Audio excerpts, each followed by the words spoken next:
Dah, Ustaz. Okey, baik. Alhamdulillah. Okey, ini kita akan sambung muka surat 193, ayat yang ke-38. Baca doa sikit. Bismillahirrahmanirrahim. Rabbi shrah li sadri wa yassir li amri wahlul 'uqdatam min lisani yafqahu qawli. Rabbi yassir wa la tu'assir wa tammim bil khair ya fattah wa bika nasta'in. Subhanaka la ilma lana illa ma 'allamtana innaka antal alimul hakim. Allahumma anfa'na bima 'allamtana wa 'allimna ma yanfa'una wa zidna ilma walhamdulillahi rabbil alamin. Okey, surah At-Taubah ayat yang ke-38, muka surat 193. Ayatnya berbunyi, Ya ayyuhalladzina amanu ma lakum idza qila lakum unfiru fi sabilillahi thaqaltum ilal ard. Tu ayat dia. Okey, baik. Ya ayyuha wahai. Ya ayyuha wahai. Allazina orang-orang yang. Allazina orang-orang yang. Amanu beriman. Amanu beriman. Wahai orang-orang yang beriman. Malakum, mengapa kamu? Terima malakum, mengapa kamu? Iza apabila. Iza apabila. Okey. Qila dikatakan. Qila dikatakan. Okey. Lakum kepada kamu. Qila dikatakan lakum kepada kamu. Infiru, berangkatlah kamu. Berangkatlah kamu. Tuan-tuan dan puan-puan, daripada perkataan infiru ini, keluarlah perkataan nafiri dalam bahasa Melayu. Nafiri. Tahu tak nafiri bahasa Melayu apa dia? Nafiri dalam bahasa Melayu ialah tu infiru tu. Nafiri dalam bahasa Melayu ialah semboyan yang ditiup untuk panggil orang pergi perang. Askar-askar, dia tahulah benda ni, askar-askar. Dia panggil nafiri. Jadi nafiri ni adalah semboyan yang digunakan untuk panggil ajak orang pergi berperang. So nafiri dalam bahasa Melayu tu ambil daripada perkataan infiru ni lah. Ambil daripada perkataan infiru. Okey, jadi terjemah infiru, berangkatlah kamu fi sabilillah, ke jalan Allah. Terjemah fi sabilillah, berangkatlah kamu di jalan Allah boleh, ke jalan Allah boleh. Issaqaltum, kamu menjadi berat. Issaqaltum, kamu menjadi berat. Okey. Fil ard, ilal ard, di bumi. Ilal ard, di bumi. Okey, ilal ard, di bumi. Okey, baik. Itu ayat pertama kita hari ini. Tolong terjemahkan dia boleh. Puan Izawani terjemahkan. Bismillahirrahmanirrahim. Wahai orang-orang yang beriman, mengapa kamu apabila dikatakan kepada kamu, berangkatlah kamu ke jalan Allah, kamu terasa berat di bumi? Okey, baik. Bermula pada ayat 38 ni, kita sekarang ayat 38, sampai habis surah. Sampai habis surah, kita akan masuk kisah peperangan Tabuk. Kisah peperangan Tabuk. Nabi SAW, masa Nabi kat Mekah, Nabi berhadapan dengan satu golongan musuh. Siapa dia? Orang musyrikin, penyembah-penyembah berhala. Orang musyrikin Mekah. Masa Nabi SAW sampai ke Madinah, Nabi SAW berhadapan dengan tiga pihak musuh. Tiga pihak musuh? Ya, tiga pihak musuh. Siapa dia? Pertama, musyrikin yang ada di Madinah. Kedua, Yahudi yang ada di Madinah. Ketiga, orang-orang munafik yang masuk Islam tetapi hanyalah untuk menipu, hanyalah untuk mengambil kesempatan di atas agama orang Islam. Ini tiga musuh Nabi SAW yang ada di Madinah. Jika mana tahun ke-5 Hijrah, semua bangsa-bangsa Yahudi telah dihalau keluar daripada kota Madinah kerana mereka melanggar perjanjian setia terhadap Nabi SAW. Asalnya mereka setuju untuk langsung tidak mahu menyerang ataupun membantu orang-orang lain menyerang agama Islam. Tapi mereka langgar janji, akhirnya mereka dihalau keluar daripada Madinah.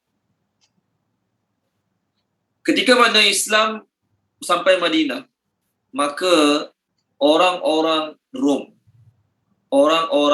pembesar-pembesar Rom tidak merasa senang atas kebangkitan orang Islam. Mereka tidak merasa senang atas kebangkitan orang Islam. Sebelum ni, masa Nabi SAW berdakwah di Mekah, mereka tahu, tapi mereka rasa itu bukanlah ancaman besar bagi mereka. Sebab masa tu Nabi kat Mekah golongan minoriti, tak ada masalah pun. Tapi ketika mana Nabi SAW hijrah ke Madinah dengan sahabat-sahabat, mereka tak senang hati. Start itulah mereka mula mencari pasal, mencari masalah dengan orang-orang Islam. Sebelum berlaku perang Tabuk, pernah berlaku peperangan Mu'tah. 3,000 orang Islam lawan dengan 200,000 tentera Nasrani. Yang menyebabkan banyak sahabat-sahabat muda yang hebat-hebat meninggal dunia. Setelah itu berlaku juga peperangan Zatus Salasil di antara Islam dengan Kristian yang dipimpin oleh Amr bin Al-As. Oleh kerana orang Rom, orang Rom agama Kristian lah. Termasuk juga orang-orang utara Saudi, orang-orang utara bangsa Arab, orang-orang tanah Arab yang tinggal di utara, mereka juga dipandang sebagai ahli kitab. Sebab apa? Sebab mereka memeluk agama Nasrani. Mereka duduk Arab Saudi, mereka tinggal di negara Arab. Tetapi mereka lebih memandang tinggi, memandang hebat kerajaan Rom. Oleh kerana itulah mereka lebih sanggup duduk bawah pemerintahan Rom dan memeluk agama Kristian. Nabi SAW pada mulanya nak berbaik dengan Rom, Parsi, negara-negara besar. Baginda pernah tulis banyak surat. Kalau tuan-tuan tak kat Google je, surat-surat Nabi kepada pembesar-pembesar. Tarik je kat Google. InsyaAllah keluar surat Nabi pada Raja Rom, Raja Parsi. Bahkan ada surat Nabi yang Nabi hantar pada Herakl ataupun Hercules. Sambutan Hercules terhadap surat Nabi baik. Ada kerajaan yang dapat surat Nabi, Parsi. Dia dapat surat Nabi, dia koyak surat Nabi. Bahkan dibunuh orang yang hantar surat tu pada orang yang tukar hantar surat daripada Nabi kepada negara mereka. Mereka bunuh. Jahatlah. Asalnya Nabi SAW nak berbaik dengan mereka semua. Nabi pernah tulis surat ke Hercules balas dengan baik. Cuma masa tu Hercules belum sedia untuk meninggalkan agama lama dia untuk meluk agama Islam. Bangsa Rom, selain Hercules ni lah, tidak senang atas timbulnya kekuatan baru tanah Arab. Maksudnya kekuatan agama Islam di Madinah ni.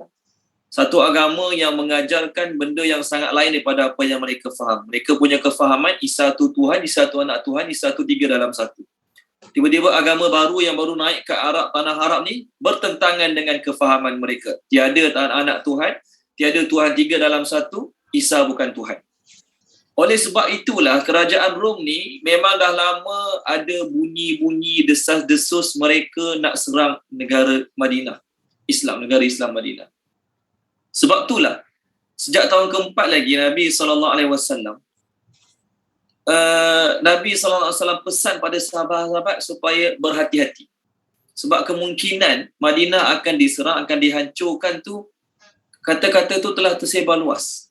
Cuma tak dengar dengan kuat je lagi. Tapi desas-desus, bunyi-bunyi dah ada.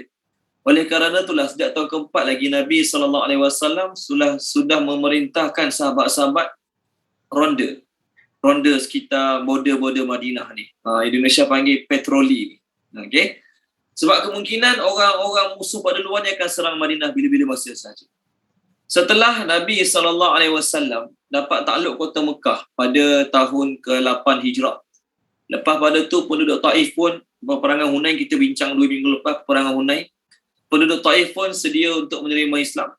Sampailah berita di Madinah. Berita tu dibawa oleh peniaga-peniaga yang balik berniaga di Syam. Mereka berniaga ke Syam. Rom ni atas lagi pada Syam. Mereka dapat berita tentera Rom telah mengerahkan satu tentera besar nak serang Madinah.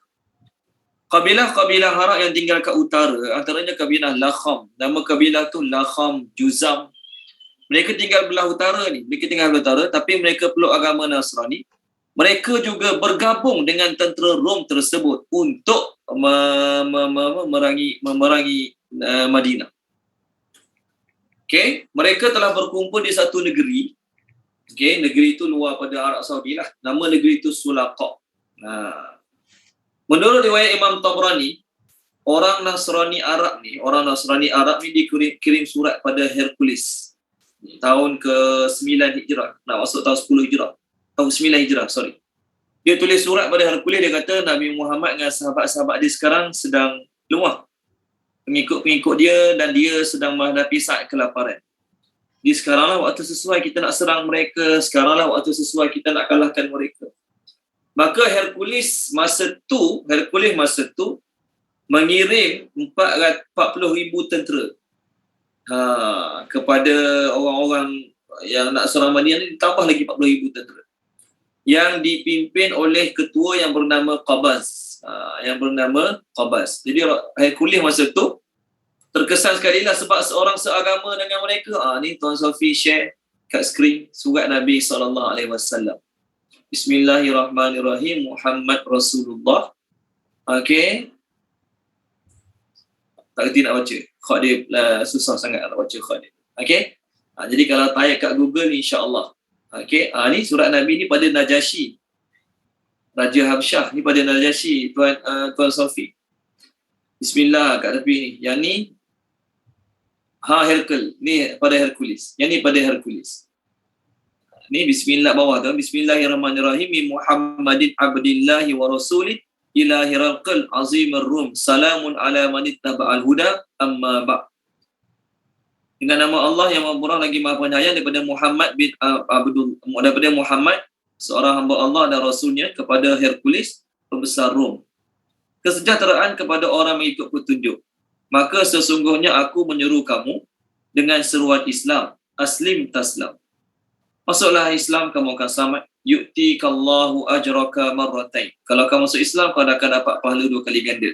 Maksudnya pahala agama Kristian kau dan agama sekarang. Fa in tawallaita fa alaika ismal arisin. Kalau kau berpaling, maka ke atas kau lah dosa orang-orang yang mengikut engkau. Kemudian Nabi baca ayat, ya ahlal kitab ta'alau ila kalimatin sawa'in bainana wa bainakum alla na'budu illallah. Ayat itu ada dalam surah Ali Imran. Okey, tak apalah. Jadi Nabi SAW asalnya, saya beritahu tadi, asalnya nak berbaik dengan mereka, tapi mereka tak nak. Bahkan mereka rasa tercabar dengan kebangkitan Islam. Lalu ketika mana Rasulullah SAW dapat info yang musuh nak serang Madinah ni, peperangan yang orang Islam rasa mereka akan hadapi ni peperangan sangat besar.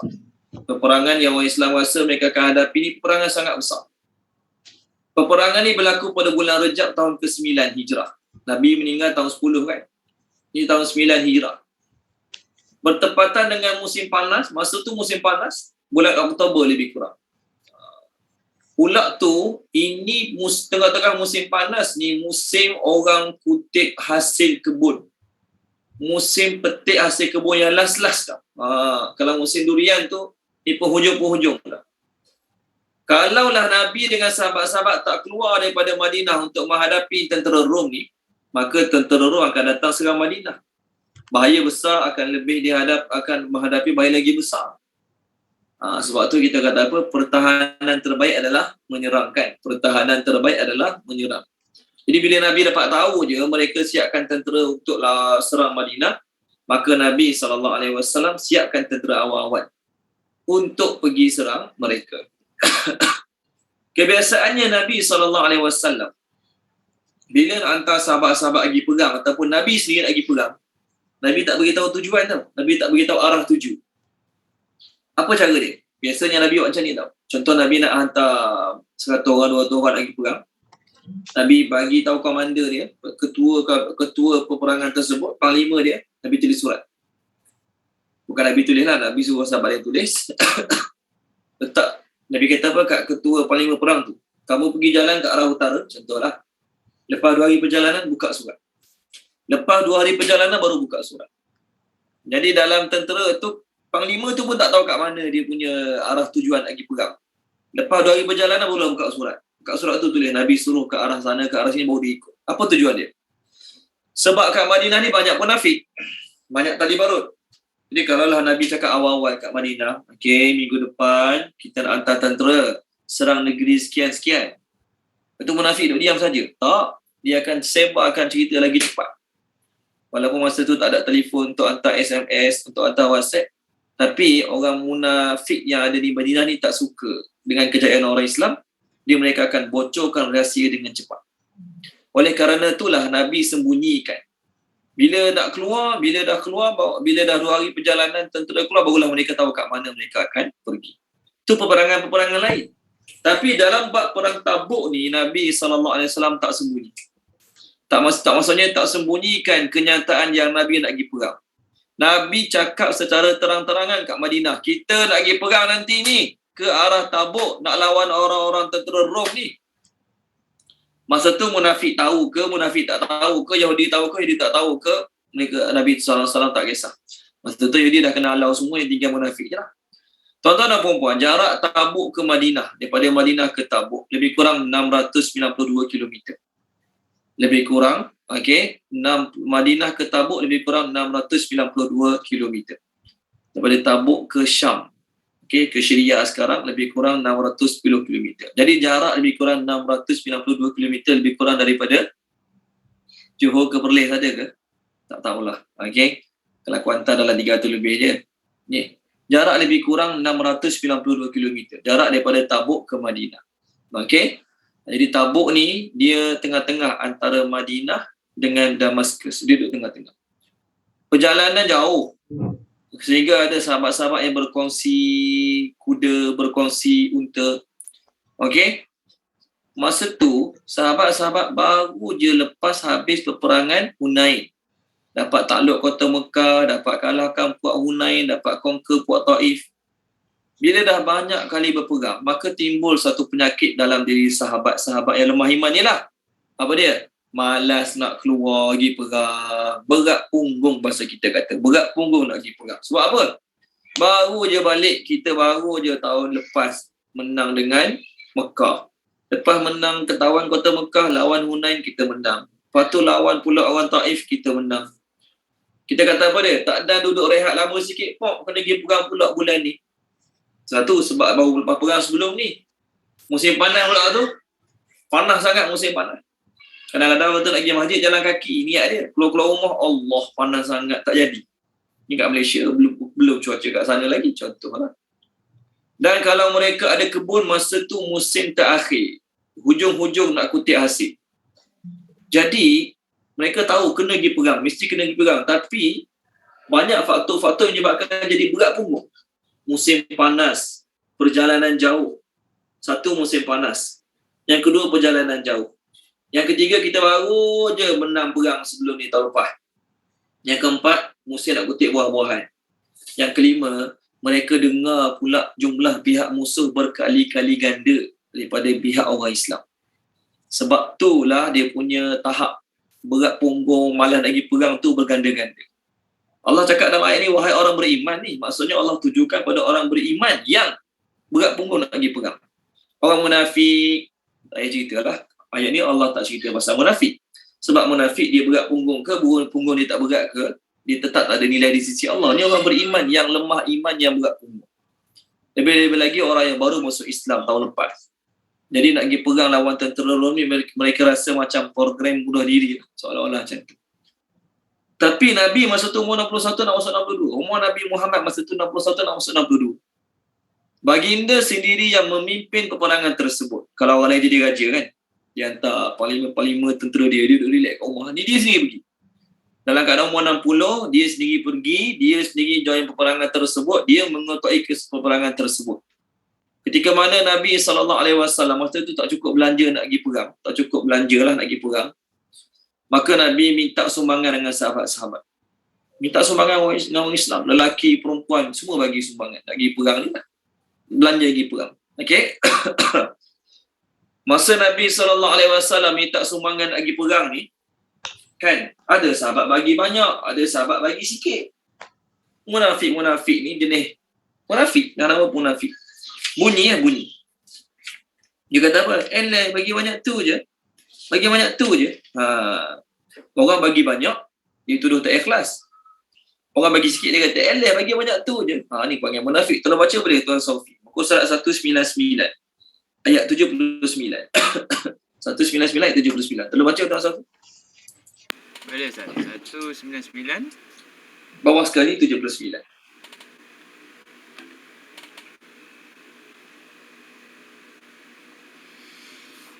Bismillahirrahmanirrahim. Orang-orang munafik yang mencela sebahagian dari orang-orang yang beriman mengenai sedekah-sedekah yang mereka berikan dengan sukarela dan mencela orang-orang yang tidak dapat mengadakan apa-apa untuk disedekahkan kecuali sedikit sekadar kemampuannya, serta mereka mengejek-ejeknya. Allah akan membalas ejek-ejekan mereka dan bagi mereka disediakan azab seksa yang tidak terperi sakitnya. Jadi terima kasih Tuan Safi. Masa Nabi minta sumbangan untuk pergi perang, ada sahabat bagi banyak, antaranya Uthman bin Affan radhiyallahu anhu. Ada sahabat yang bagi sikit. Saya lupa nama sahabat tu. Nanti siapa ayat tu kita ingat balik nama sahabat tu insya-Allah. Ada yang bagi sikit. Jadi geng-geng munafik ni, orang bagi banyak dia kata apa? Tak ikhlas ni, tak ikhlas. Bagi banyak sebab nak menunjuk lah. Dia nak tunjuk dia banyak korban, dia banyakkan spend harta jalan Allah, nak suruh orang puji dia. Orang bagi sikit dia kata apa dia? Banyak tu je bagi. Jadi kalau kita jenis bunyi seumur, orang bagi sikit kita kata, orang bagi banyak kita kata, orang tak bagi kita mengata, maka masa tu perangai kita 2 kali 5 lah macam munafik. Masa masjid Nabi minta sumbangan, wanita-wanita datang buka barang kemas bagi kat Nabi SAW. Ni, sebab apa? Kita kata seolah-olah Nabi nak bagi habis-habisan lah. Kalau dalam belajar ilmu penumbuk, ilmu boxing, ilmu muay thai, dia panggil bagi full blast. Bagi habis-habisan. Bagi sepenuhnya. Bagi keluarkan semua kekuatan yang ada, keluarkan semua tentera yang ada, bagi habis-habisan. All out. Betul bagi all out kan. Bagi semua. Maksudnya, semua orang lelaki Nabi suruh keluar, semua senjata yang ada bawa keluar, semua harta benda yang ada spend untuk peperangan ni. Masa tu Sayyidina Uthman radhiyallahu anhu, bahawasanya beliau memberikan seluruh barang perniagaan beliau, yang mana barang-barang perniagaan beliau ni dibawa oleh 100 ekor unta yang baru datang dari Syam. Baru balik berniaga pada Syam, bawa 100 ekor unta. Businessman hebat ni. Businessman hebat. Sebab tu ada satu akademi, nama apa? Akademi Uthman bin Affan. Dia ajar orang bisnes lah. Dia ajar orang bisnes, nama akademi dia Akademi Uthman bin Affan. Masya-Allah. Orang kaya hebat. Dia bawa balik barang-barang niaga dia, keuntungan yang dia berniaga kat Syam, di Syam, 100 ekor unta. Semua tu dia bagi jalan Allah Subhanahu Wa Taala. Ditambah lagi 100 ruqyah perak. Maka Nabi terharu sangat dengan pemberian dia. Maka Nabi doa, Ya Allah, redailah dia kerana sesungguhnya aku reda padanya. Pengorbanan ni sahabat-sahabat lain buat juga. Okey, Sayyidina Umar bagi, Sayyidina Abu Bakar bagi, Sayyidina Abu Bakar bagi banyak dalam peperangan Tabuk ni, sehingga orang lain tanya, apa yang kau tinggalkan untuk keluarga kau? Maka Abu Bakar radhiyallahu kata, aku tinggalkan Allah dan Rasul. Tapi ketika mana orang-orang yang sungguh-sungguh bagi spend harta, sungguh-sungguh nak keluar pergi perang, ada orang-orang yang lemah iman. Ada orang-orang yang lemah iman, yang berat nak keluar. Dia bukan munafik. Inilah sebab ayat ni Allah mulakan ya ayyuhalladzina amanu. Jadi bila Allah gunakan ya ayyuhalladzina amanu, yang tak pergi perang ni ada 2 golongan. Yang tak pergi perang ada 2 golongan. Yang malas berat punggung tak nak pergi ni ada 2 golongan. Golongan pertama, orang munafik. Mereka create alasan untuk tak nak pergi perang. Adalah alasan-alasan mereka reka sendiri ni. Yang kedua, orang Islam yang lemah iman. Inilah yang kita nak bincang dalam surah ni nanti. Mereka orang beriman, mereka orang Islam tapi mereka lemah iman. Jadi Allah Ta'ala kata, wahai orang-orang yang beriman. Jadi Allah Subhanahu Wa Ta'ala tak marah, tak murka pada orang munafik tak pergi perang. Sebab apa? Mereka kalau pergi bukan ada faedah pun. Orang munafik kalau pergi, tahu tak orang munafik ni, kalau pergi perang, lagi tak bagus. Orang munafik ni kalau lagi perang, lagi buruk daripada, lagi apa, kita sesuai perkataan ni. Lagi banyak mudarat kalau mereka pergi pada mereka tak pergi. Sebab apa tahu? Munafik kalau lagi perang dalam keadaan terpaksa. Munafik pergi perang dalam keadaan terpaksa. Mereka bukan nak pergi perang pun tapi kena pergilah juga. Sebab Nabi suruh, malu tak pergi, orang cakap apa nanti kan. Jadi kalaulah mereka ni pergi perang, mereka punya perangai, mereka punya, kita panggil apa ini? Hasutan. Boleh menyebabkan sahabat-sahabat Nabi yang ikhlas, yang betul-betul sanggup ni, terkesan. Nanti takut-takut nanti dalam perjalanan, kita boleh menang ke lawan dia orang. Kita sikit, dia orang ramai. Kalau kita boleh menang. Jadi hasutan-hasutan macam tu akan beri kesan tak baik pada sahabat-sahabat. Jadi Allah Ta'ala tak kisah pun bila munafik tak nak pergi ni. Okey? Yang Allah Ta'ala bunyi kat sini, wahai orang-orang yang beriman. Kenapa kamu, bila dikatakan kepada kamu, infiru, berangkatlah kamu menuju medan peperangan. Issaqaltum, kamu jadi berat ke bumi. Maksudnya seolah-olah punggung kamu melekat ke bumi. Tak nak pergi. Okey? Macam kita kadang-kadang kat rumah tengok TV, sedap cerita, masuk waktu azan. Laki maksudnya kalau dah free masa tu, pergilah solat berjemaah kat masjid kan, berat pergi. Berat nak pergi. Biarlah dia cerita ni dulu. Berat pergi. Walahan berat punggung nak pergi. Walahan masa tu boleh je pergi. Okey, baik. Sambung ayat baru. Adakah? Sambung ayat baru. Adakah? Raditum, kamu suka. Raditum, kamu suka. Bi, dengan al-hayati dunya, kehidupan dunia. Min, daripada al-akhirah, akhirat. Al-akhirah, akhirat. Fa maka ma tidaklah mata'u kesenangan, okey, al-hayati dunya, kehidupan dunia, mata'u kesenangan, enjoyment, kehidupan dunia, fi di al-akhirah, akhirat, illa melainkan qalil, sedikit. Qalilun, sedikit. Terjemahkan dia Tuan Haji Muhammad Syahril Yub. Terjemahkan. Bismillahirrahmanirrahim. Adakah kamu suka dengan kehidupan dunia daripada akhirat? Maka tidaklah kesenangan kehidupan dunia di akhirat melainkan sedikit. Okey, baik. Allah Ta'ala tanya orang Islam yang berat punggung tadilah. Allah Ta'ala tanya orang Islam yang berat punggung tadi. Allah Ta'ala kata, kenapa kamu berat lagi perang ni? Adakah keseronokan tinggal? Adakah keseronokan harta benda dunia? Seronok relax. Musim panas Musim panas. Musim panas seronok keluar ke seronok duduk dalam rumah? Musim panas seronok duduk dalam rumah. Kalau nak keluar berjalan juga, keluar jalan malam-malam. Siang-siang, tak sanggup nak keluar. Siang-siang tak sanggup nak keluar sebab panas sangat. Jadi lagi baik duduk dalam rumah. Yang ni kalau keluar bukan sekadar hadap panas, hadap musuh yang ramai lagi. Yang ni kalau keluar bukan sekadar ngadap panas, bukan sekadar ngadap musuh. Kita punya apa ya? Kita dah lama tanam pokok, sekarang ni musim nak tuai hasil. Musim nak dapat hasil. Tiba-tiba musim kita nak kutip hasil, kita pergi luar negara. Tak sempat tengok hasil. Jadi Allah Ta'ala kata, adakah kamu lagi suka kehidupan dunia? Baik, ayat ni, araditum. Kalau kita terjemah, tuan-tuan dan puan-puan, kalau tengok dekat apa ni? Dekat terjemah skrin ni bagus. Adakah kamu puas dengan kehidupan dunia? Betul terjemah, you please. Okey, dengan kehidupan dunia ni. Tuan-tuan, cuba bayangkan kalau kita terjemah redha. Adakah kamu redha dengan kehidupan dunia daripada kehidupan akhirat? Redha dalam bahasa Melayu dengan redha dalam bahasa Arab ada perbezaan.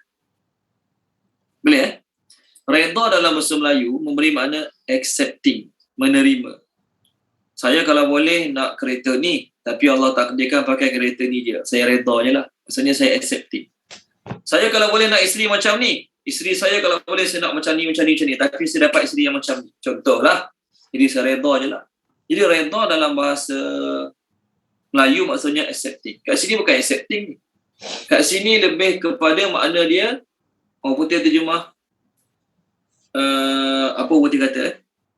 Content. Content tu silap saya putih panggil. Satu makna please, satu redha makna please, satu lagi makna yes, content. Puas hati. Puas hati. Okey, kalau terjemah dalam bahasa Melayu, adakah kamu redha dengan kehidupan dunia? Maksudnya sukalah, maksudnya mereka tak kisah apa mereka dapat pun. Kat sini maksudnya adakah kamu rasa puas hati, seronok sangat dengan kehidupan dunia banding akhirat? Itu maksudnya.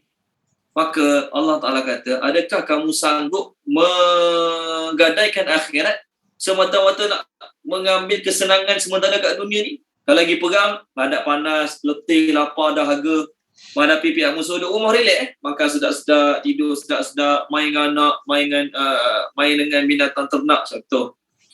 Kutip hasil buah-buahan pula tu, Masya Allah.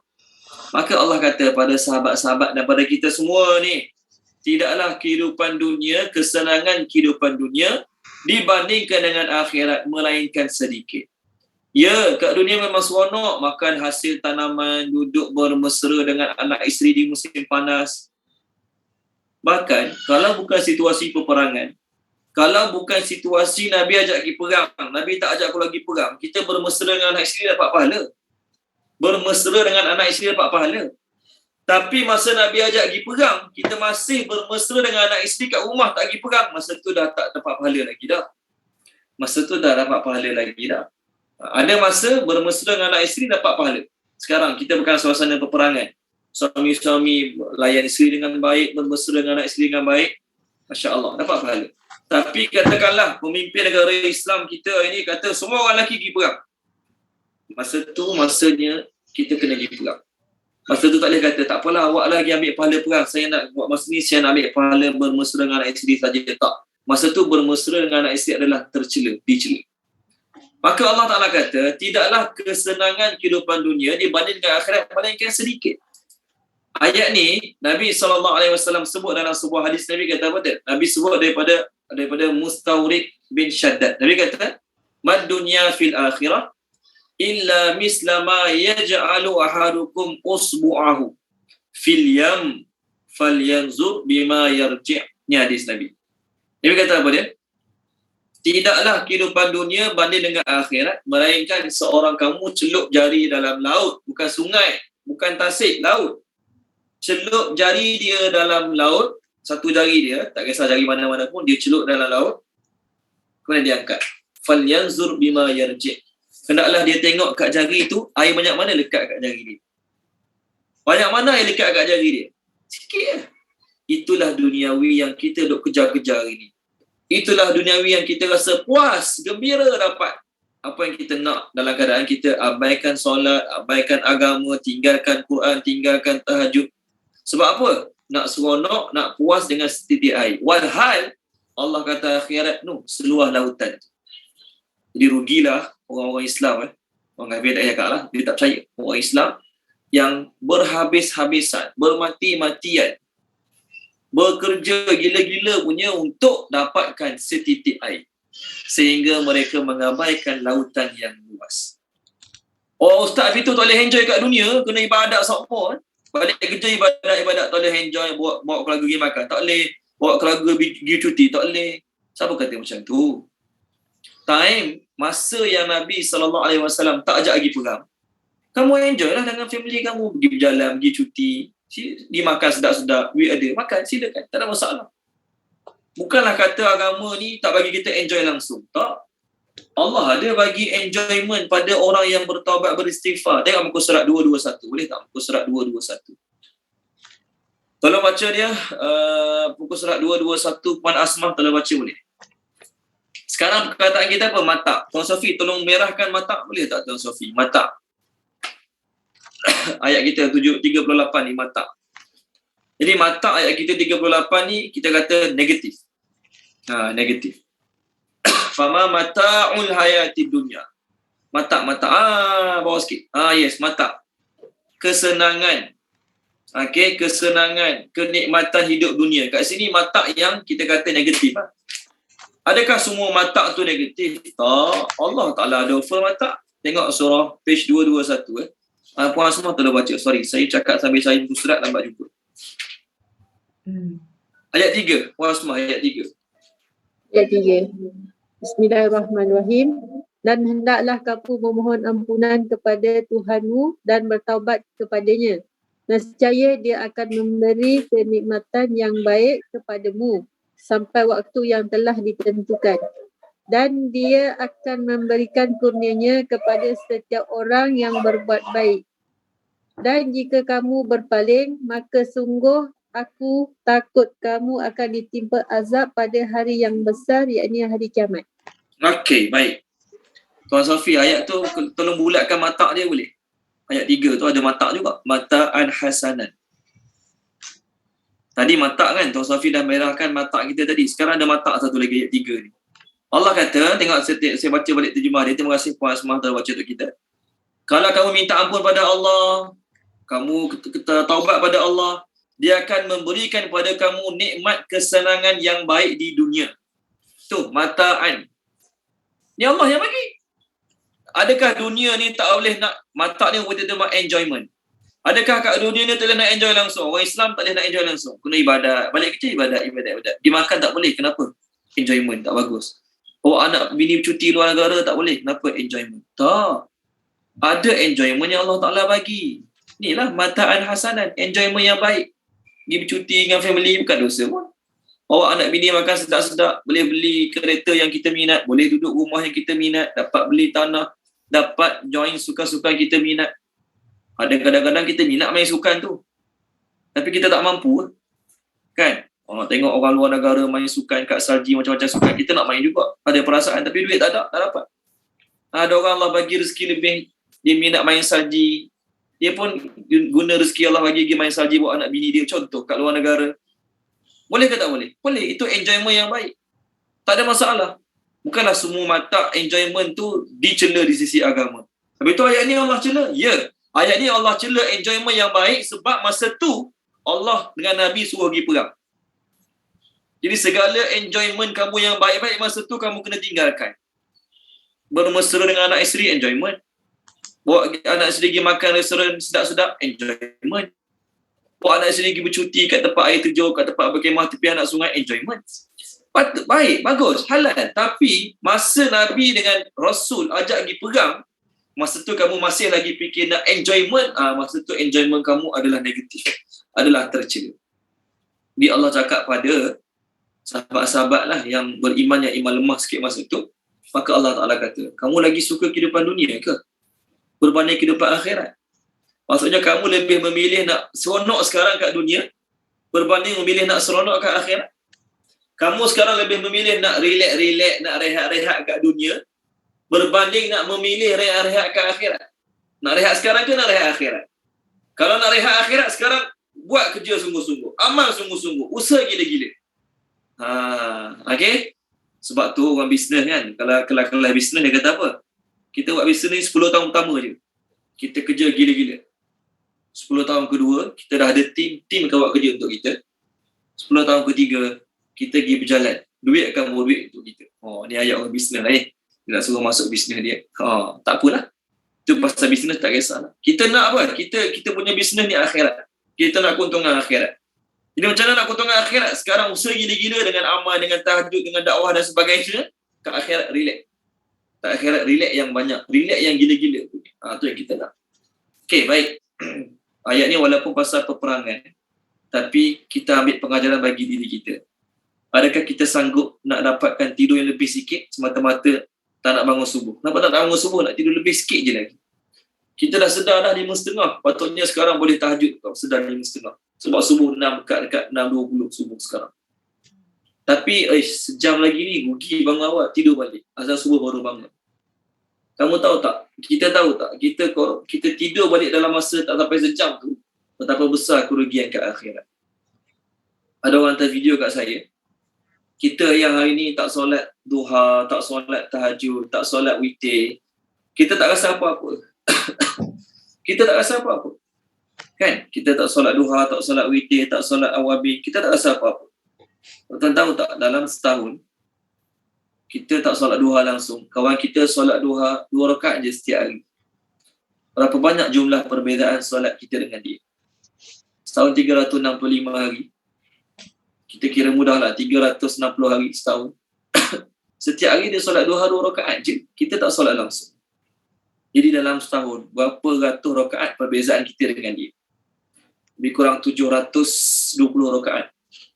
Setiap tahun, kawan kita ada solatnya lebih pada kita. 720 rakaat. Itu setahun. Bayangkan dah berapa tahun dah dia solat duha istiqamah. Dan dah berapa tahun dah kita hidup dalam keadaan tenang je walaupun tak solat duha hari-hari. Kat dunia kita tak rasa perbezaan. Zaman sekarang ni orang lain semua gaji 3-4 ribu. Kita masih lagi kerja lama pun gaji 1,300. Contoh, ni contoh. Tak ada nak niat siapa, nak hina siapa-siapa, tak.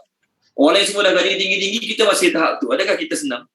Tak. Kita fikir macam mana nak dapat gaji macam dia? Macam mana nak naik pangkat macam dia? Macam mana dapat bonus macam dia? Kita akan fikir tak dapat benda tu. Itu dalam bab dunia. Tapi dalam bab akhirat, biarlah. Tak wajib pun. Sunat je. Kita tak nampak. Sebab tu Allah Ta'ala kata, kehidupan dunia, keseronokan dunia yang kita dapat banding dengan akhirat sangat-sangat sedikit. Okay, baik, masuk ayat baru.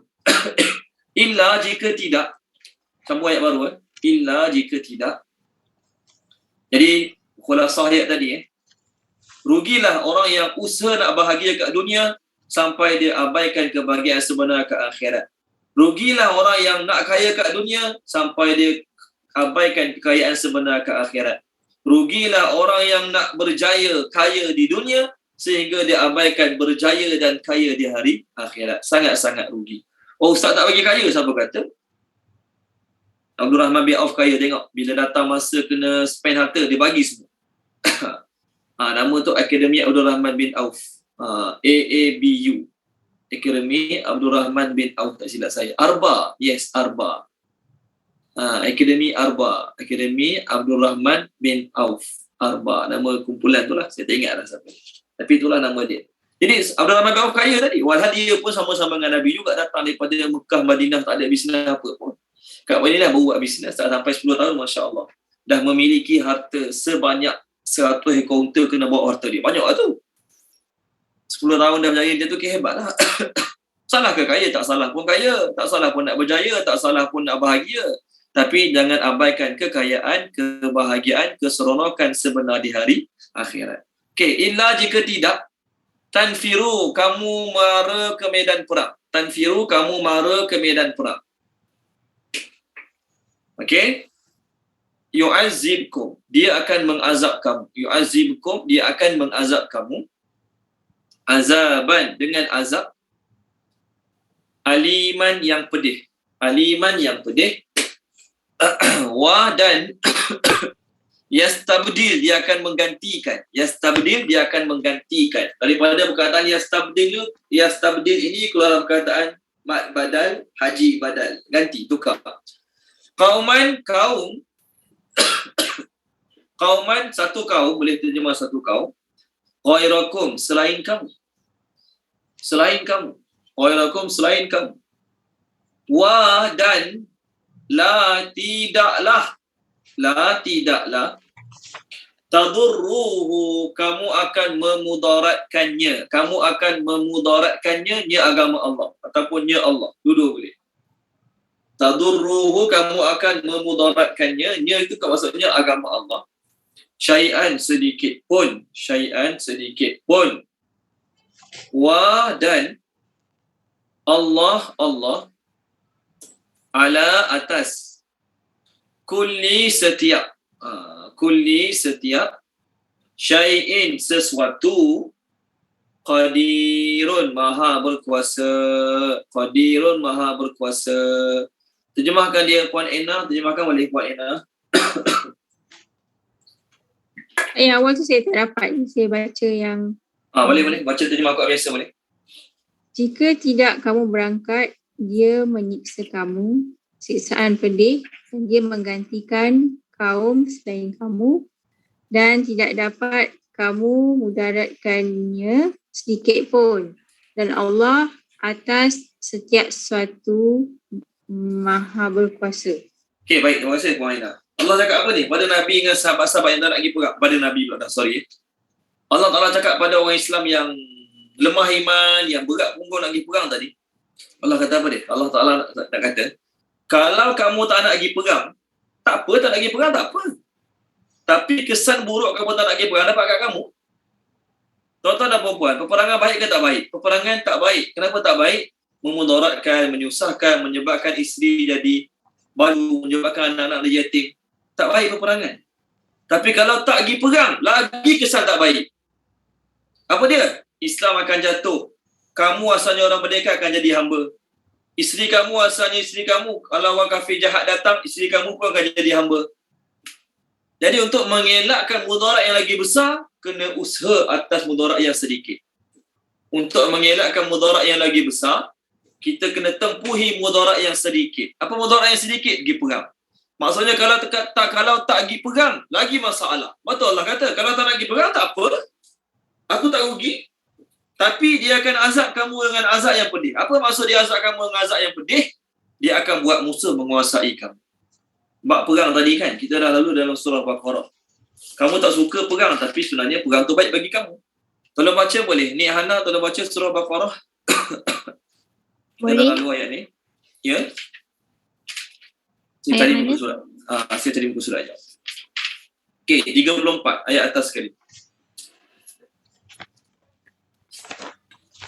Saya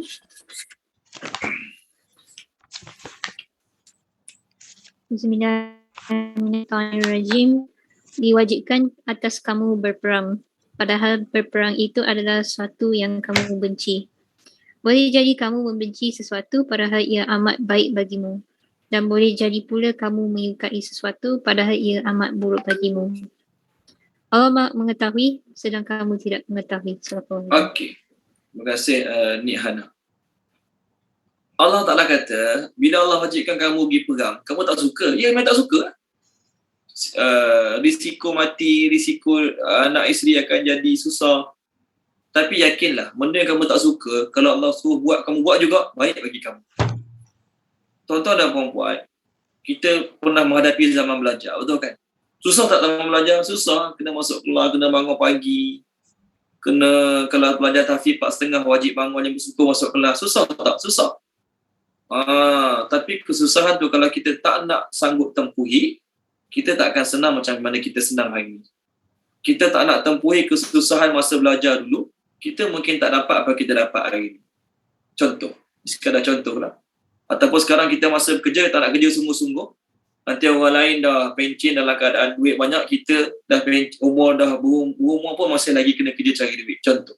Sebab apa? Dulu kita tak nak susah, kita kena tanggung susah sekarang. Jadi dalam bab peperangan, Allah kata kamu memang tak suka, tapi yakinlah baik bagi kamu. Okey, kamu pilih tak nak pergi perang sebab bahaya, risiko nanti kamu mati. Tak nak pergi perang, tak apa. Allah Ta'ala akan azab kamu dengan azab yang pedih. Azab yang pedih kat sini, dunia boleh, akhirat pun boleh. Kat dunia macam mana? Kamu tak nak pergi perang sebab sayang anak, sayang bini, sayang rumah, sayang kebun. Apa akan berlaku kalau musuh datang serang negara kamu? Oleh kerana kamu tak nak pergi perang, musuh datang serang negara kamu, apa artinya lagi keluarga kamu? Anak kita akan ditangkap depan-depan, kita tak boleh buat apa-apa. Mungkin anak perempuan kita orang jahat ambil, buat benda tak baik, kita tak boleh buat apa-apa. Contoh. Kebun kita yang kita sayang tadi, tak nak pergi perang sebab sayang kebun tadi, kebun nak kutip hasil. Musim harvest yang baik punya kali ni. Jadi kalau pergi perang, sayang.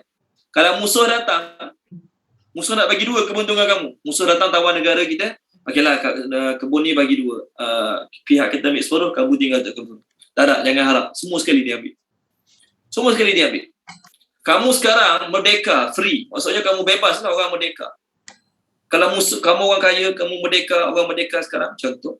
Tak nak pergi perang. Kalau musuh datang, tawan negara kamu, agak-agak kamu masih lagi orang merdeka. Agak-agak kamu masih lagi orang yang bebas 10 kilir. Tak, kamu akan dijadikan tawanan, jadi hamba. So, kalau kamu tak nak pergi perang, Allah tak efek pun. Tak ada efek bagi Allah. Bahkan Allah Ta'ala akan beri efeknya, kesan buruknya pada kamu. Itu maksud ayat. Yu'azibkum azaban aliman. Dan Allah Ta'ala nak tunjuk agama Allah takkan hancur. Itu point dia. Agama Allah pasti tidak akan binasa. So, apa berlaku? Kalau orang Islam yang tak nak pergi perang tadi ditindas, dianiaya, dizalimi, apa akan berlaku? Wa yastabdil qauman ghairakum. Allah Ta'ala akan gantikan satu kaum yang lain daripada kamu, yang jauh lagi baik pada kamu. Yang berani, yang tak kecut, yang tak berat punggung, yang tak malas, yang tak lemah iman, yang jauh lagi bagus pada kamu. Itu maksud ayat ni. Kamu tak nak pergi perang alasan gitu gini, tak apa. Tuan-tuan dan puan-puan, ayat macam ni, kalau manusia yang cakap, dia jadi sombong, belakang. Saya bos, saya ada 10 orang staf bawah saya, uruskan syarikat saya. Menjual madu sendirian berhad. Saya jual madu kan. Dia banyak sangat orang order madu dengan saya ada 10 pekerja. Tiba-tiba 10 pekerja tu buat hal dengan saya, 10 pekerja. Saya pun kata apa? Tak nak kerja, berambus hari ni juga. Contohlah. Semua berambus. Yang saya halau tadi semua berambus. Contohlah semua keluar. Jadi saya seorang tinggal, nak selesaikan kerja 10 orang, boleh buat tak? Saya lah nak packing, saya lah nak hantar, saya lah nak ambil order, saya lah nak post, saya lah semua boleh buat? Tak boleh buat. Memang saya boleh ganti pekerja baru, tapi nak cari balik pekerja baru dah 10 orang dalam masa sehari 2 dapat tak? Tak dapat. Manusia kalau cakap macam tu sombong. Belagak bos ni. Semua pekerja lagi bawa pada muka saya. Betul kan? Allah Ta'ala cakap macam ni tak sombong. Memang Allah boleh buat pun. Kita ada sebuah syarikat, bawah kita ada 500 pekerja. Kalau 500 pekerja semua lari, tak efek.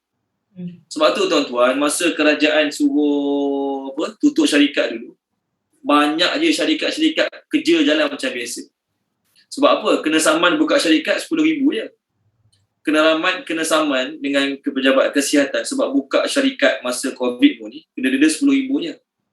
Tapi satu hari ditutup kilang, dia akan rugi 40,000, 50,000. Dia syarikat-syarikat besar-besar ni.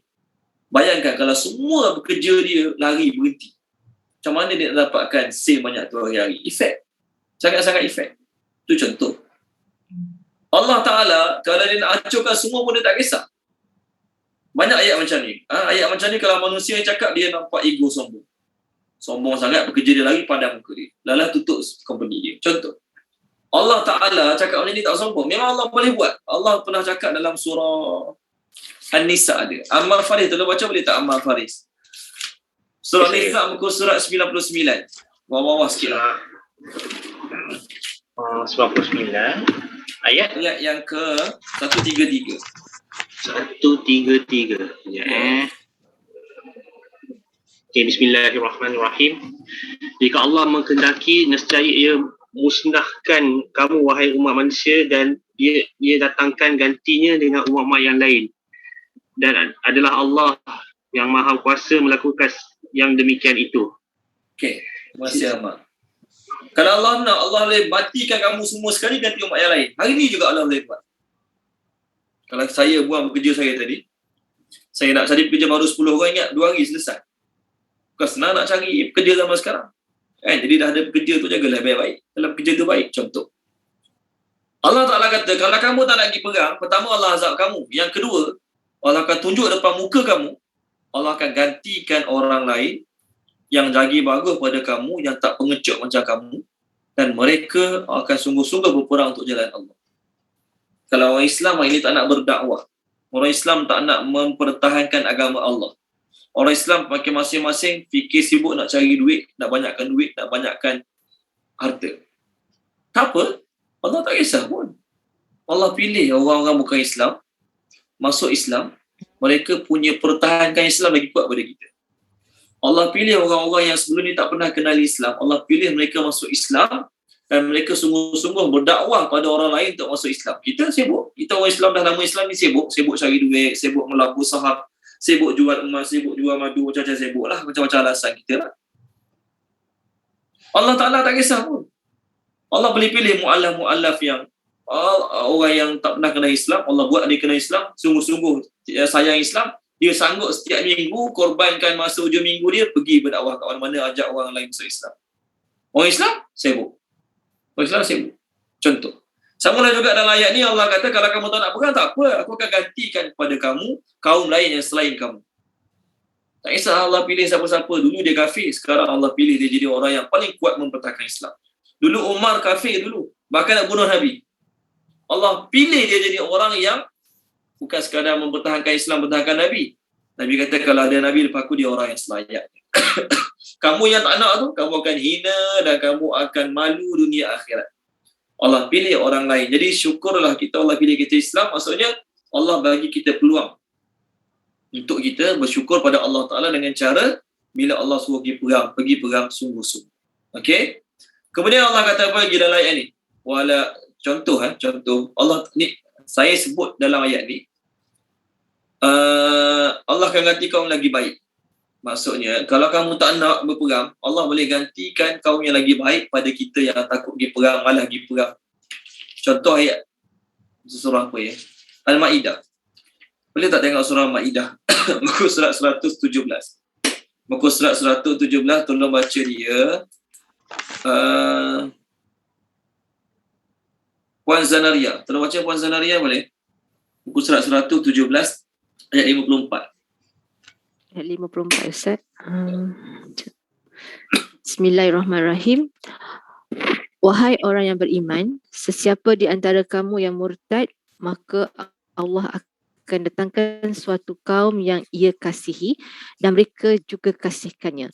Mereka bersifat lemah lembut terhadap orang yang beriman dan tegas terhadap orang kafir. Mereka berjuang pada jalan Allah dan mereka tidak takut celaan orang yang mencela. Yang demikian itu adalah limpah kurnia Allah yang diberikannya kepada sesiapa yang dikehendakinya, kerana Allah maha luas limpah kurnianya, lagi meliputi pengetahuannya. Okey. Terima kasih Puan Zanaria.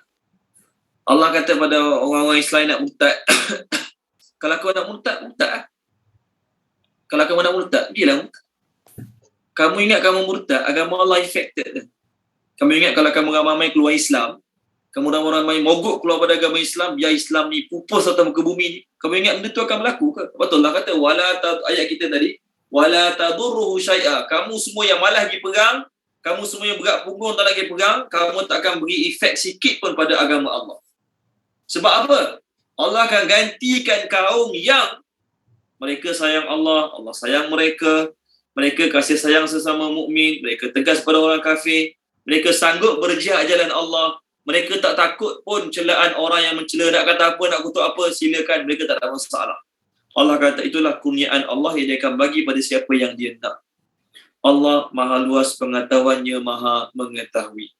Allah maha luas pengetahuannya, Allah Ta'ala maha mengetahui. Okey, baik, itu ayat yang kita refer ni, ayat 54 surah Al-Ma'idah.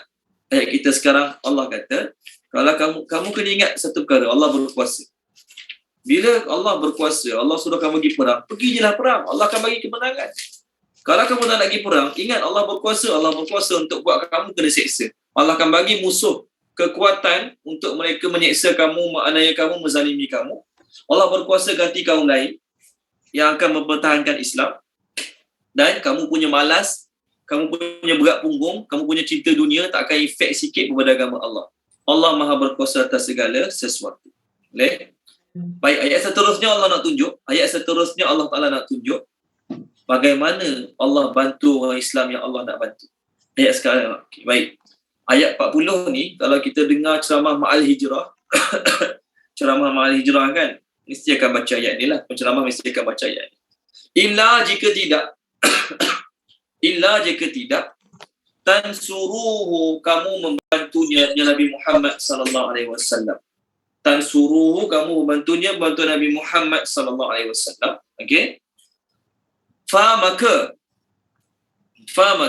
qad sesungguhnya nasarahu telah membantunya Nabi Muhammad sallallahu alaihi wasallam. Allahu oleh Allah iz ketika akhrajahu telah mengusirnya, akhrajahu telah mengeluarkannya, maksudnya telah mengusirnya allazina oleh orang-orang yang kafaru kafir. Okey, lepas tu tulis dalam bracket masa itu, boleh tak? Dalam bracket lah, dalam bracket masa itu. Saniyasnain, dia adalah orang yang kedua daripada dua orang. Saniya, dia orang yang kedua, isnaini daripada dua orang. Maksudnya Nabi dengan Abu Bakar lah ni. Masa tu dia orang yang kedua, Saniya orang yang kedua, isnaini daripada dua orang.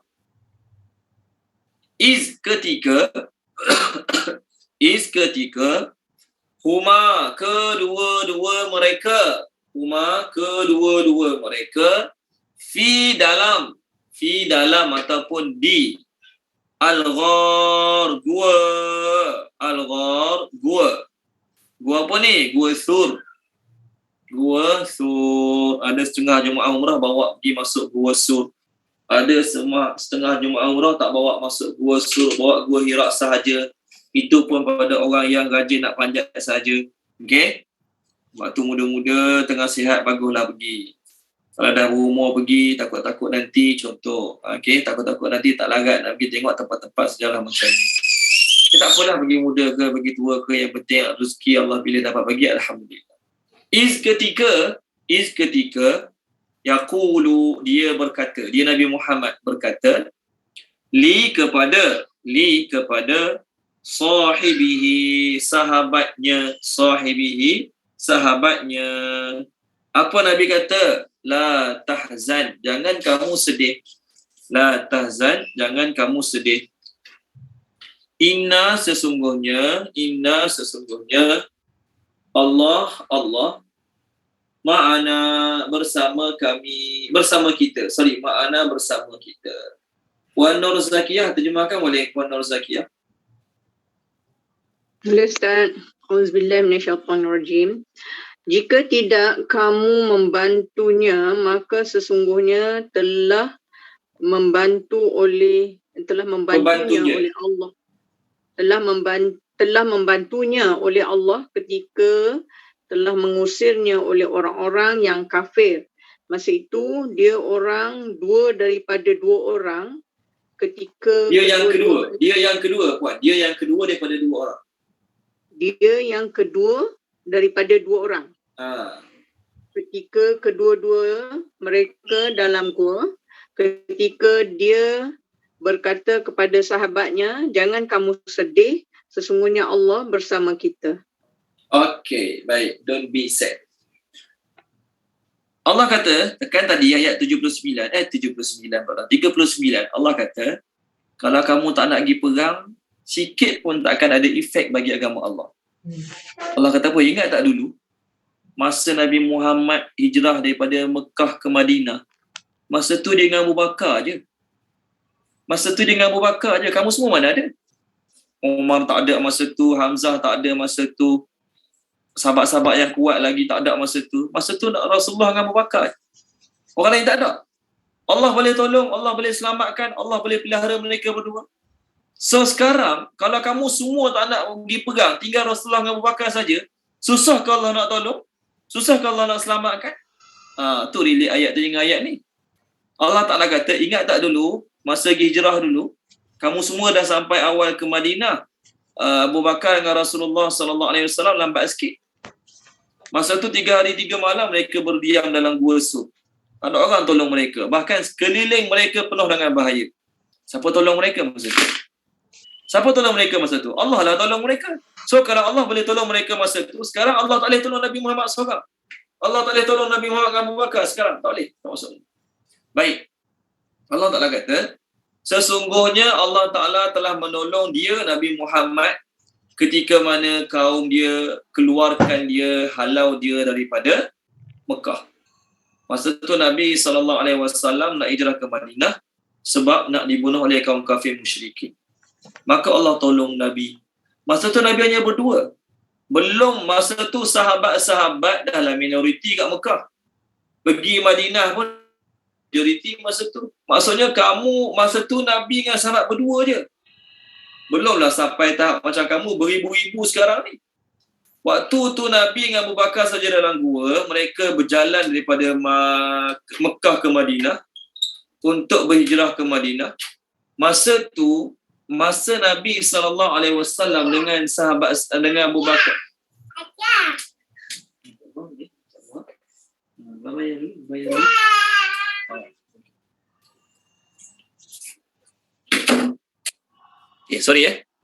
Masa Nabi SAW dengan Abu Bakar, masa tu dikelilingi oleh orang kafir.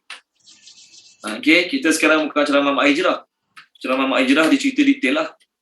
Sekarang labah-labahnya, dengan mereka tunduknya, dengan ada kalajengking sengat Nabinya, sengat Abu Bakarnya, tu cerita dalam Mak Hijrah. Sekarang ni nak ceritanya apa dia? Berpuluh-puluh orang Quraisy dikerahkan untuk cari Nabi, bunuh Nabi, setiap kabilah datang untuk cari Nabi, bunuh Nabi. Okey, tetapi Allah Ta'ala pelihara. Masa tu, kalaulah Nabi cakap pada Abu Bakar radhiyallahu, kalaulah mereka tunduk sikit je, kalaulah mereka tunduk sikit je, nescaya mereka akan nampak Nabi dengan Abu Bakar radhiyallahu anhu.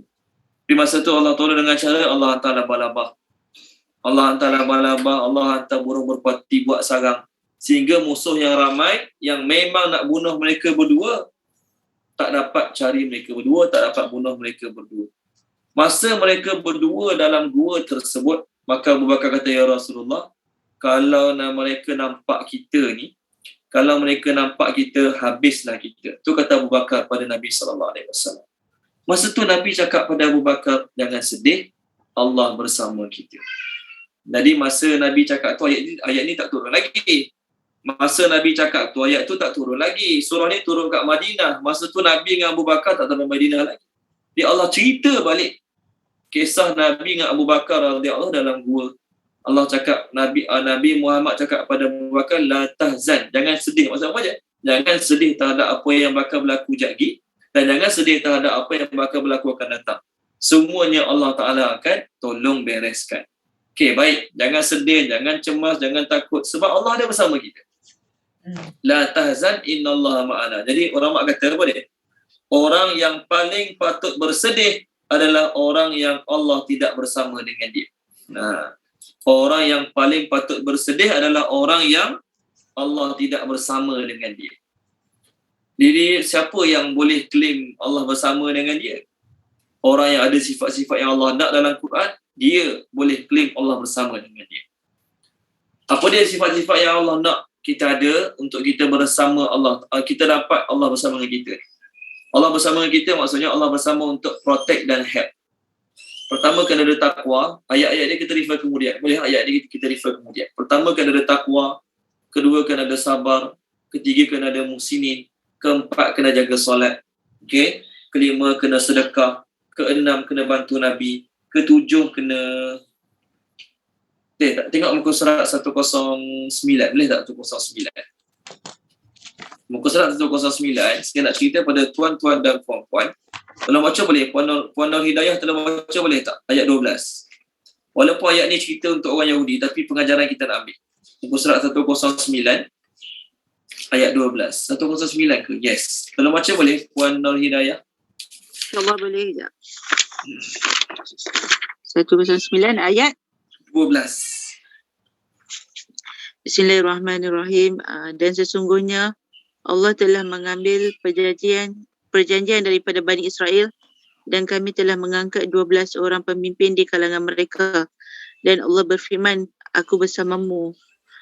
Sesungguhnya jika kamu melaksanakan solat dan menunaikan zakat serta beriman kepada Rasul-Rasulku, dan kamu membantu mereka, dan kamu pinjamkan kepada Allah pinjaman yang baik, pasti akan aku hapuskan kesalahan-kesalahanmu, dan pasti akan aku masukkan ke dalam syurga yang mengalir di bawahnya sungai-sungai. Tetapi barang siapa kafir di antaramu setelah itu, maka sesungguhnya dia telah tersesat dari jalan yang lurus. Okey, terima kasih Puan Hidayah. Dalam terjemah yang Puan Hidayah baca untuk kita tadi, Allah berfirman, aku bersamamu. Kalau kamu jaga semayang, kalau kamu bayar zakat 2, kalau kamu beriman dengan semua Rasul-Rasulku 3, kalau kamu membantu Rasul-Rasulku 4, dan kalau kamu memberi pinjaman pada Allah pinjaman yang baik. Maksud beri pinjam pada Allah pinjaman yang baik adalah sedekah, sumbangan, hadiah. Terjemah kita tadi, kita dengar aku bersamamu. Tapi maksud aku bersamamu ni apa dia? Orang putih terjemah. Verily I with you to protect and help. Aku bersama kamu untuk bantu dan tolong. Untuk lindungi dan tolong. Tu inni ma'akum, tu point dia. Jadi Nabi cakap pada Abu Bakar, jangan sedih, Allah bersama kita. Kenapa Nabi begitu confident cakap? Masa tu ayat ni tak turun lagi. Ayat ni mana turun lagi masa Nabi cakap kepada Abu Bakar.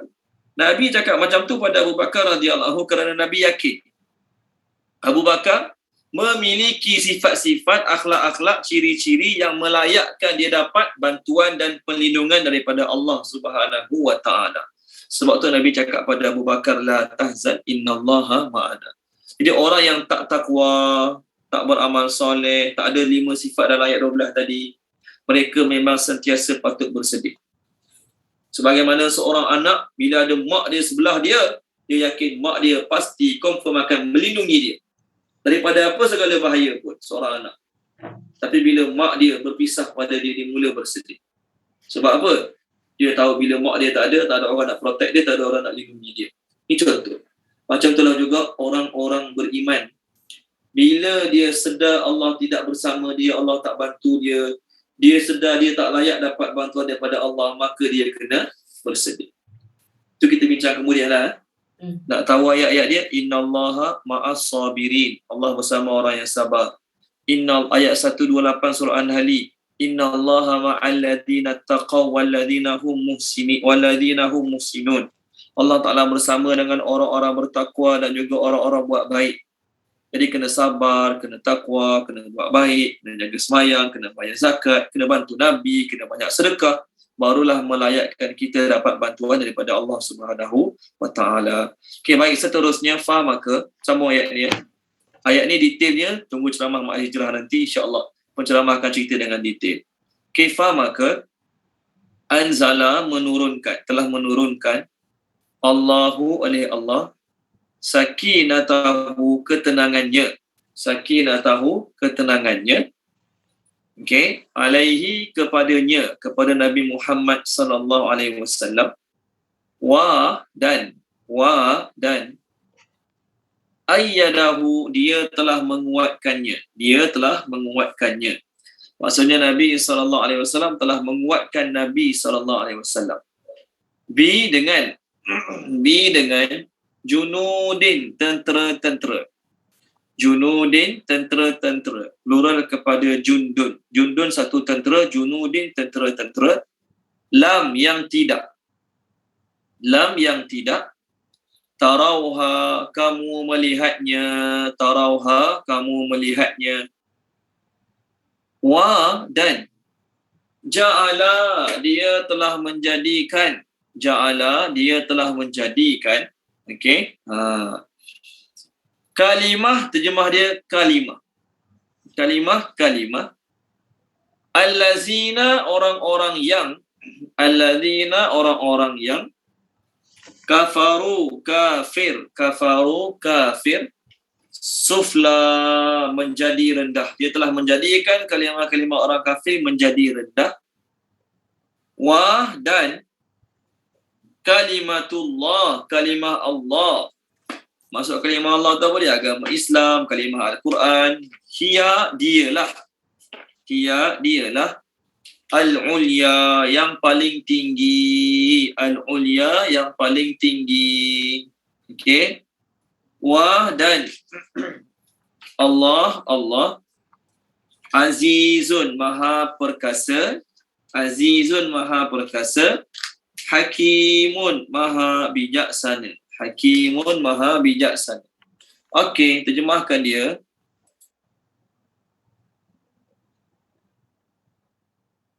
Puan Izawani. Terjemahkan Puan Izawani.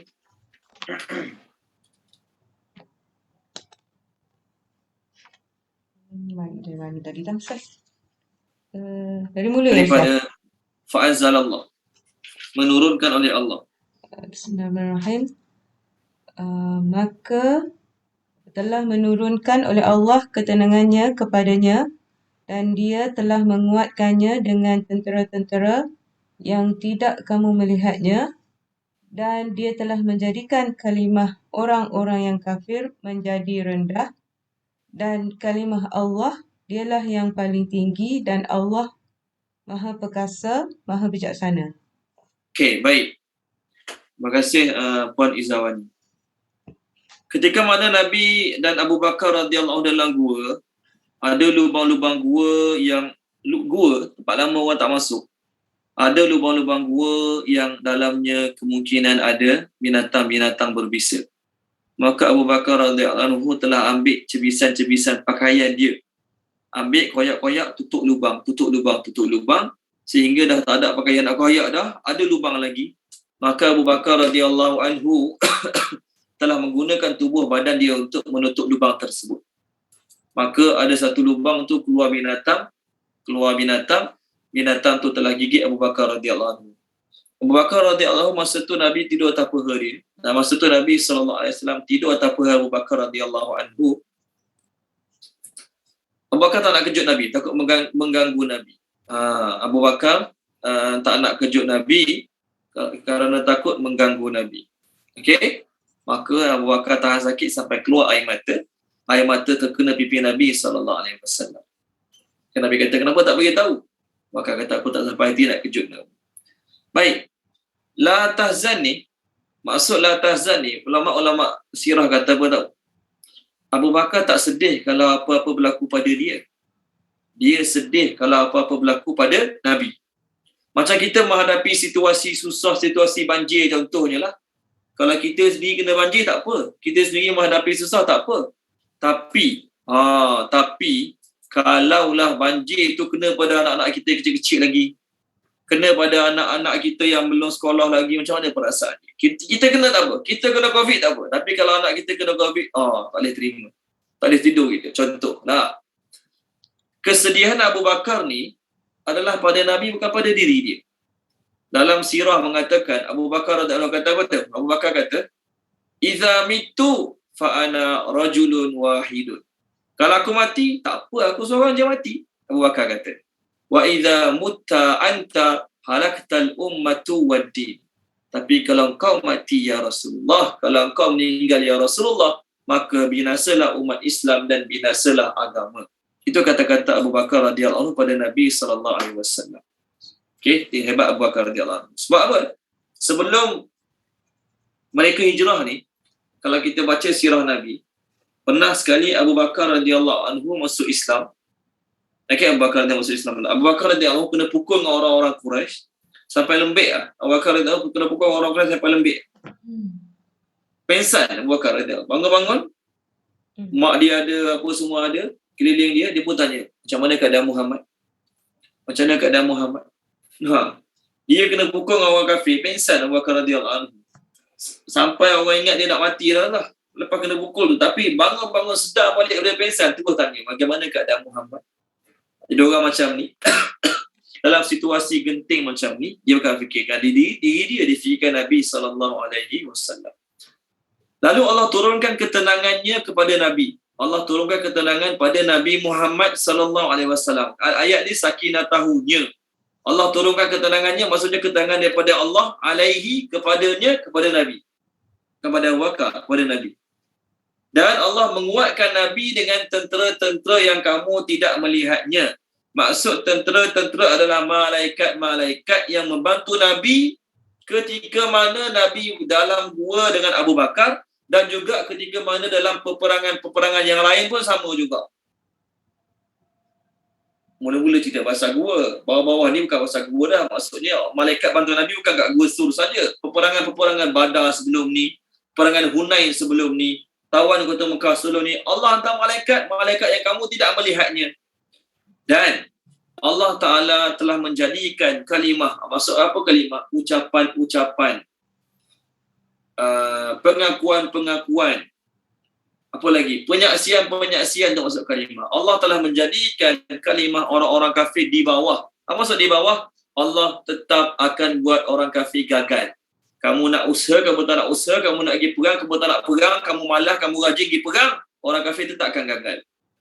Dan Allah tetap akan menjadikan kalimah Allah, maksudnya kalimah Islam, kalimah Al-Quran, kalimah Nabi akan jadi tinggi. Kamu nak pergi perang ke, kamu tak nak pergi perang ke, kamu bersemangat ke, kamu lembek ke, kamu malas ke, kamu rajin ke, Allah tetap akan jatuhkan, rendahkan agama kafir, dan Allah akan tetap tinggikan agama Islam. Itu maksud ayat ni. Okey, al-ulia tu kalau untuk benda-benda bersifat lelaki dia panggil al-a'la. Al-a'la benda yang paling tinggi untuk lelaki, adapun al-ulia adalah benda yang paling tinggi untuk perempuan. Sebab tu ada orang letak nama anak dia Maryam Ulia.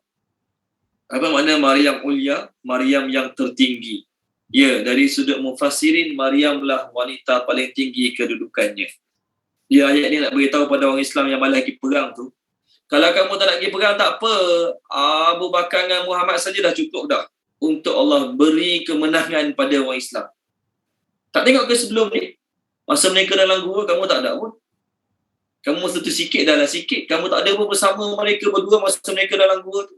Tak ada pun. Siapa bantu mereka? Siapa tolong mereka? Allah. Bukan sekadar di gua tu, peperangan-peperangan sebelum ni pun, sahabat-sahabat ada rasa takut, sahabat-sahabat ada lari dalam peperangan Hunain kan, sahabat-sahabat lari kucak-kacik. Tapi Nabi tetap tenang. Nabi tetap tenang. Allah Ta'ala telah beri ketenangan pada Nabi dalam apa keadaan situasi, dan Allah Ta'ala menguatkan Nabi SAW dengan tentera-tentera, maksudnya malaikat-malaikat, ataupun tanpa malaikat, Allah bagi bantuan, panggil apa ya? Bantuan khusus pada Nabi SAW. So, sebagaimana sebelum ni Allah boleh bantu Nabi, adakah sekarang bila kamu tak nak pergi perang, bila kamu berat punggung nak pergi perang, Allah tak payah bantu Nabi? Tak. Agama Allah tetap akan tinggi. Untunglah orang yang melibatkan dirinya dalam usaha meninggikan agama Allah, dan rugilah orang yang tak nak melibatkan dirinya dalam meninggikan agama Allah. Allah Maha Perkasa untuk binasakan orang kafir walaupun tanpa asbab. Apa maksud walaupun tanpa asbab? Allah tak guna malaikat, boleh. Tak guna azab, boleh. Tak guna apa saja, semua boleh. Dan Allah Maha Bijaksana. Maksudnya apa? Allah tahu bila waktu sesuai untuk binasakan mereka. Maksudnya macam ni lah. Boleh tak Allah Ta'ala buat tanpa berperangan orang kafir mati semua? Boleh. Allah Ta'ala boleh buat. Tapi Allah Ta'ala Maha Bijaksana. Allah suruh kamu pergi perang juga. Allah nak tunjuk pada orang kafir bahawasanya walaupun orang Islam sikit, orang Islam boleh mengalahkan golongan yang banyak. Sekarang ni Allah Ta'ala sebut junudin, tentera-tentera. Dalam ayat lain Allah Ta'ala kata apa dia? Allah Ta'ala ada banyak tentera-tentera yang kamu tak tahu. Selain malaikat apa dia? Binatang-binatang, nyamuk boleh jadi tentera Allah, angin pun boleh jadi tentera Allah, gempa bumi pun boleh jadi tentera Allah. Allah boleh bantu. Berbagai-bagai cara, berbagai-bagai benda Allah Ta'ala boleh guna yang untuk bantu beri kemenangan pada orang Islam. Bukan saja malaikat. Ya, dalam tafsir ni, maksud ayat ni malaikat lah. Junudin lam tarawha ni maksudnya malaikat-malaikat. Tapi selain malaikat, banyak lagi benda Allah boleh guna untuk membinasakan orang-orang kafir dan meninggikan agama Islam. Okey. Ayat satu lagi ni, kita masuk minggu depan insya-Allah. Kita berhenti sini dulu, kita masuk minggu depan. Minggu depan, Allah Ta'ala kata, sebab tu saya kata tadi, all out, peperangan ni all out. Minggu depan punya ayat, infiru khifafan wasiqalan. Maralah kamu dalam medan perang, sama ada kamu dalam keadaan ringan ataupun dalam keadaan berat. Ada 5 ataupun 6 tafsiran. Apa makna ringan berat? Ada setengah orang, dia mudah nak pergi perang sebab masa tu dia free. Apa maksud dia free? Dia memang cuti pun masa tu. Anak-anak dah habis sekolah.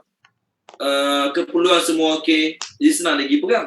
Ada orang masa Nabi ajak pergi perang tu, dia tu tak bayar lagi, ni tak bayar lagi, tu tak selesai lagi, ni tak selesai lagi, anak sekolah lagi, contohlah. Banyak benda tak selesai. Jadi orang yang pergi perang dalam keadaan semua benda dah selesai, dia tak nak masalah berat, tak ada berat pun nak pergi, itu kita panggil khifafan. Ringan bagi dia nak pergi perang. Tapi masa Nabi ajak pergi perang, dia tu tak selesai lagi, ni tak bayar lagi, tu tak ambil lagi, anak sakit pula masa tu, contohlah. Maka dia dalam keadaan berat. Ataupun masa Nabi ajak pergi perang tu dia duit banyak. Ni ayat minggu depan Masa Nabi ajak pergi perang tu dia duit banyak. Jadi tak berat bagi dia nak pergi. Pergi je lah. Jadi Allah kata apa dia? Masa tu kamu sihat ke, kamu sakit ke, duit banyak ke, duit sikit ke, tengah ada masalah ke, tak ada masalah ke, Allah suruh pergi juga. Tidak ada seorang pun yang Allah Ta'ala bagi kebenaran untuk tinggal, kecuali orang yang memang benar-benar sakit. Memang tak boleh nak gerak langsung. Memang betul-betul sakit. Jadi kalau mereka tak pergi, tak jadi masalah. Minggu depan juga kita akan masuk ayat Nabi bila ijtihad, Nabi bagi izin orang munafik tak pergi perang. Salah sebenarnya. Nabi ijtihad, bila orang munafik datang jumpa Nabi, mereka create alasan tak nak pergi perang. Nabi terima alasan mereka dan Nabi bagi izin mereka tak pergi perang. Allah Ta'ala marah sebenarnya. Tapi ayat 43 minggu depan Allah kata, Allah telah memberi maaf kepada kamu. Kenapa kamu, ayat 43 kat skrin ni, semoga Allah memaafkan kamu. Kenapa kamu bagi izin kepada mereka tak pergi perang?